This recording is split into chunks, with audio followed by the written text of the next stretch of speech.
Terry, are you ready to start? Yes. Great. Then it is 11:15 and I will call to order this regular meeting of the Operations Oversight Committee. If you would do the usual upfront reading, Terry, that'd be great. Thank you, Chair Bernstein. This meeting is being conducted virtually and in person, so I will do a roll call of the trustees to confirm attendance. Trustees Harris and Knox and Sanchez will not be joining us. Ms. Ginsburg? Present. Mr. Santos? Here. Ms. Gray? Yes. Mr. Oakham? Mr. Oakham? Mr. Green? Present. Mr. Robbins? Present. Ms. Greenwood? I'm here. Kehoe? Present. Chair Bernstein. I'm here. Staff participating in the meeting include CEO Santos Kryman, Deputy CEO Louis Lugo, AEO JJ Popowich, Chief Counsel Stephen Rice. Trustees, please use the raise your hand Zoom option to be placed in queue. At this time, we ask all meeting participants to mute your mics until you are ready to speak, and we may now proceed with the agenda. Thank you so much, Terry. A little bit of housekeeping. Mr. Green, because both Mr. Knox and Mr. Sanchez are not here, you'll be a voting member today. And for both Mr. Santos and Mr. Green, we are at the floor of a quorum. So please let me know if you have to leave the meeting, so I'm aware that we've lost our quorum. The next item is item 2, the approval of the minutes of the regular meeting of January 4th, 2023. Move approval. I will second. Terry, can we take a vote, please? Mr. Santos? Yes. Mr. Green? Aye. Chair Bernstein. Aye. The motion passes unanimously with all trustees present. Thank you very much. Item 3, public comment. I am not aware of any slips from the public. Have any come in? I haven't not received any. Okay, then we will move on to item 4. We have one report, a LACERA operations briefing. Mr. Lugo, take it away. Yes, thank you, Chair Bernstein and committee members. Good morning. First, before I begin, I do want to echo the comments made by several trustees and staff members. Welcome back, Trustee Robbins. You certainly haven't skipped a beat, mentally at least. I know you're going through your physical rehab, but I'm glad to have you back, as well as congratulating all of those new officers for 2023. We look forward to working with you in your new capacities. Just a brief update on the operations briefing. And then for those new trustees, the operations briefing provides highlights to projects that we're working on both operationally and administratively. And we tend to highlight some of those projects. Next month, we will be providing some presentations. But the project that we want to highlight today is the PEPRA implementation, particularly the final average compensation project. As you all recall, PEPRA was implemented back in 2013. The final average compensation that we've been working on with the Auditor Controller's Office has to do with non-pensionable compensation, specifically as it relates to how we get information from the Auditor Controller's Office. We've been working with the Auditor Controller on trying to segment out the non-pensionable compensation for Plan G and Plan C members. The amount of work, the manual effort it takes for our staff to comb through those pay codes. For instance, one case can take about 3 hours to work due to the manual nature of those compensation codes, the non-compensation codes being embedded within the Auditor Controller pay codes. So this project has been long-standing, several years. As me and Mr. Kryman reviewed the urgency in making sure that we not only get the information from the Auditor Controller's Office in a more seamless process, but also with respect to our ability to provide annual benefit statements for Plan G members, as well as Plan C members, which we currently do not provide, which also affects our ability for these members to go to LACERA and actually work through various scenarios as it relates to their benefits, to run various scenarios within their benefit calculations. So we had a meeting on January 18th, a productive meeting with the Auditor Controller, Arlene Barrera, as well as her staff, Mr. Kryman, myself, and Mr. Popowich met to ensure that they understood the urgency on our end to get this resolved.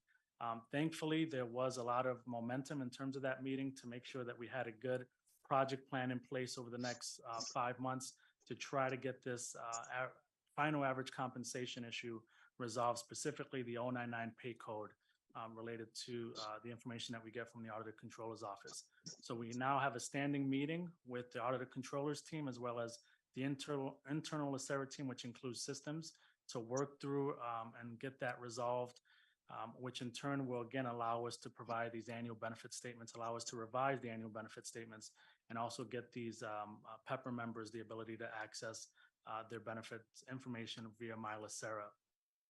Also want to highlight the fact that we talked about this on several fronts, but this was again a collaborative meeting. The Auditor Controller was very responsive. They actually are now working on not only the long-term plan, but also a short-term plan to allow our staff to be able to work through those manual compensation codes in a more efficient way. So we're going to be working with their department, the Auditor Controller's department, and their systems team to potentially leverage robotics process automation in the interim to allow our staff to be able to compute these benefits or estimates in a more efficient manner as opposed to the amount of effort it takes today. So we wanted to provide the committee an update. We will be providing updates as we progress through the several milestones with this project, but that's something that's again on our radar. We understand the impact, over 30,000 Plan G members and several thousand Plan C members. So we understand the impact and the urgency to get this issue resolved for our members. With that, we'll take any questions with respect to this item, as well as any other projects that's highlighted within the briefing. Chair Bernstein? Mr. Pop, thank you so much, Louis. JJ, do you have your hand up? Yeah, I just wanted to also just give an update on two other items. The recognition program for recognizing members, you will see in our next newsletter. That program will be beginning and will be coming hopefully in March with our first live meeting recognition. So I know that's been a project that Mr. Santos has been championing, and so I wanted to give him an update on where we're at on that. And I also want to highlight that earlier in the beginning of January, we launched our multi-factor authentication for our MyLACERA logins. And so this is a process where if you go to MyLACERA now and log in, it will send a code to your phone or email to verify that you are the person you say you are. And this generally happens the first time you log in after we launched it. And then if your computer isn't recognized for future logins. It's a huge security advance for us. And it's also led to a significant reduction in password resets and calls to the member services call center for login issues. So that's a huge win on both fronts. And then finally, one note about our claim form automation project 2. We did phase 1 where we readjusted and reevaluated the way that we issue death claim forms for survivors and beneficiaries. And that process has gone just tremendously well. It's been a huge member or survivor beneficiary experience improvement. And we've also seen a marked reduction in the number of calls for survivors and beneficiaries calling back and asking questions about how to process the claim form. That's resulting from getting it out almost immediately, and also from a revision to the way that the revision to the claim form, which provided a lot better instructions and explanation. So two very important advances, or several very important advances, that I wanted to make the trustees aware of. Thank you very much. Thank you. And back to you, Louis. Thank you, JJ, for that information.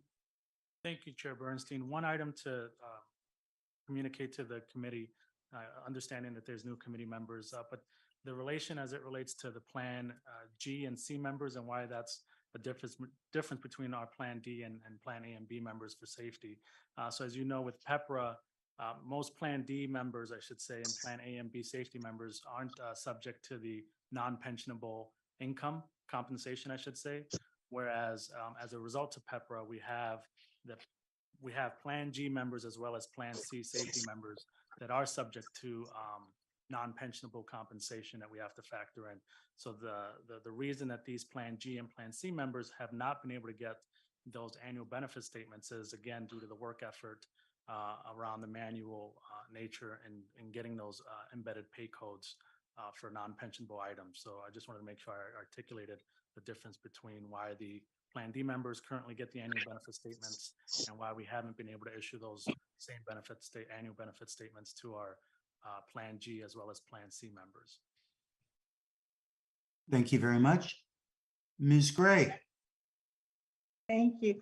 This is a question actually for Mr. Popowich. I know that you said that we are making some changes in terms of dealing with survivor benefits, et cetera. I've gotten a couple of complaints from members who are married, who were married to deceased individuals. And there is the $5,000 death benefit that, you know, they are looking for. What we have not done and what we don't let them know is that it is $5,000 subject to taxation. One member, you know, received a check and she said, but it was supposed to be $5,000, but they took out taxes, and we don't tell our members that. And I think that that's something that we really should let them know. We, thank you very much for bringing that up. We do let them know on the claim form. There is a tax form and tax instructions that go out with that. And we do let them know when we speak to them over the phone. We're supposed to let them know, and that's part of our expectation for our staff members. That benefit. But we will definitely look at that, and we'll definitely look at what we communicate in our brochures and in our and LACERA.com as well, to make sure it's consistent across all channels. I appreciate that feedback. Thank you very much. Are there any other questions or comments? This is going to be a shorter meeting, but I don't think anyone's going to object. Louis, JJ, everyone on the team, thank you very much for that. Any final words from staff? Then we will move on to item 5, items for staff review. Terry, do we have any? I have nothing to report. Item 6, items for future agendas. Items for future agendas. That's a little harder to say than you might think. Does anyone have one? Chair Bernstein, this was, I think Trustee Kehoe brought this up to agendize our communication efforts, electronic versus print material. I know that was brought up, so we'll make sure we add that. That was Mr. Green. And that was brought up in the full meeting. So thank you for repeating it here. And we should do that. That's a good idea. We are on to good of the order. Everyone has been plenty good on good of the order today. So I'll just leave the mic open for a moment if anyone has any final words. Seeing none, I would be happy to entertain a motion for adjournment. So move. And without objection, 13 minutes later, we are adjourned. Everyone, see you at the offsite later this month. Have a good couple of weeks. Take care, everyone. Thank you. Have a good couple of weeks. Bye. Recording stopped.